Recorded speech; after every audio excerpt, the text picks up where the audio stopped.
If a verb is followed by another verb, it must take the form of infinitive or gerund. I'm not quite sure what he means. This is like, I think what he's trying to say, John, is, for example, we could say something like, he wants, and you need to have an infinitive. Right. He wants to risk. Right.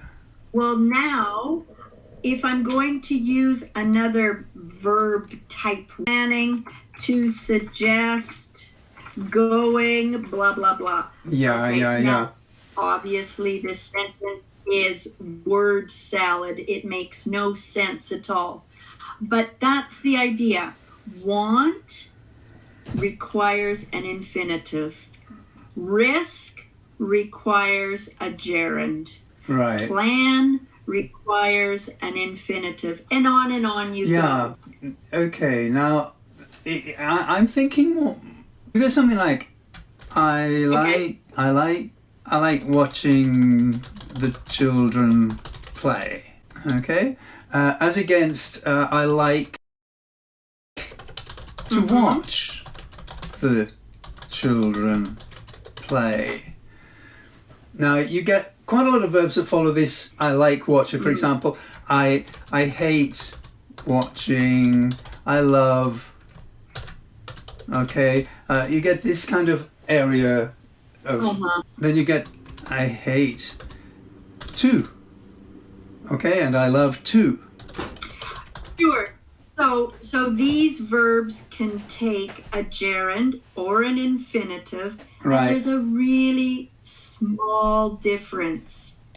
And probably a native speaker will not be able to tell you what the difference is exactly, unless they're teachers Yeah. or linguists. Usually, if we're going to use an infinitive with these kinds of verbs, we're a little bit more specific about the intention. And that if we say I like watching the children play, it's to do with our feeling about it. Whereas if we say I like to watch the children play, it's more a mental thing. It's a matter of principle. As a matter of kind of, in terms of my ideology, I like to see that. And so there's a slight difference there. But you'll notice that there are some things like, for example, I want to, it must be. It can't be, I want seeing. Yeah. Okay, that's wrong.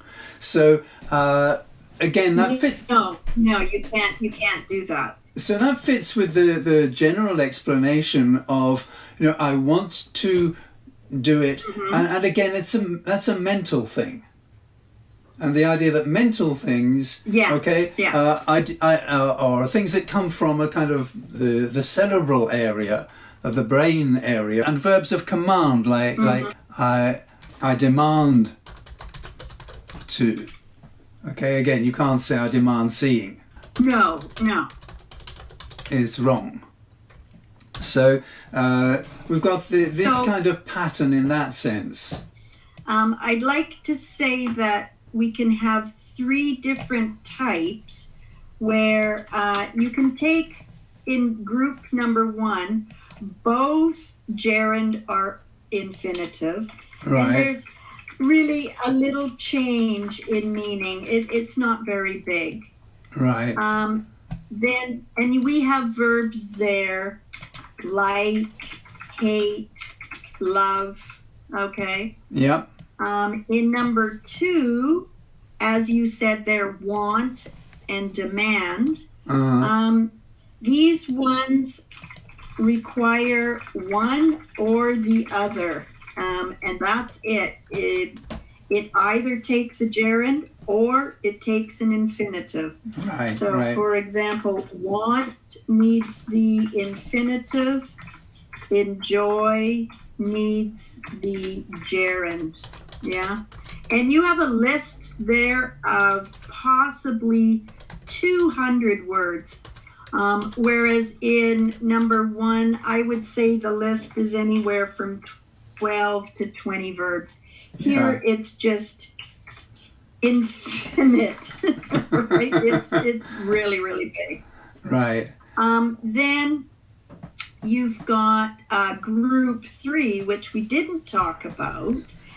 These ones are like group 1 in that both are possible, but there is a big change in meaning. Right. This would be a verb like try. Yes, try, So yes, if I exactly. use try in the infinitive, it means there was some kind of glitch, some Yes. kind of difficulty, a problem. Right. Whereas if I use try with a gerund, it's fun. It's for the first time. I tried cooking, Yeah. I don't It know, can be used in that. Indian Yeah. food last night. Yeah. And it can also be used, of course, to mean like, it's very hot in here, try opening the window. So by doing that, A novel idea. It's opening the novel. window in itself Right. isn't a problem, but it may solve another problem. And whereas trying to do that, try to open the window, means that opening the window in itself is Right. difficult. Yeah. But yes, I've tried lots of things Yeah. in my life. I've tried Aikido, and I've tried yes,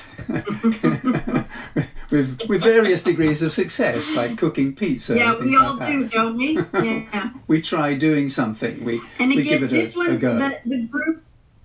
the group of verbs there is really quite small. I'd say maybe 12. And they all have different meanings. So it's Right. not all that one's difficult and one's for the first time. Yeah, yeah. For example, for us here, and these people probably don't realize we're giving them a little plug. But they've got a pretty good explanation. It's called English Page, okay? It's one of the older websites around. It started a long time ago. And they Right. have, I think, 30 of those drop-down exercises. And I don't really recommend those kinds of exercises, but their tutorials are quite good. The explanation for the 3 different ideas there. Okay, So, so yeah. here's the And it never hurts. I think that, with some of these computer exercises, you're not doing your brain a whole lot of good, but what you can do is simply take a pen, one of these old-fashioned devices. I don't know if anyone uses pens I anymore. remember seeing those in my youth. You remember seeing those? And you can also take a book. Yeah, a book. A book, yes. I think they still have them in the You antique can shops.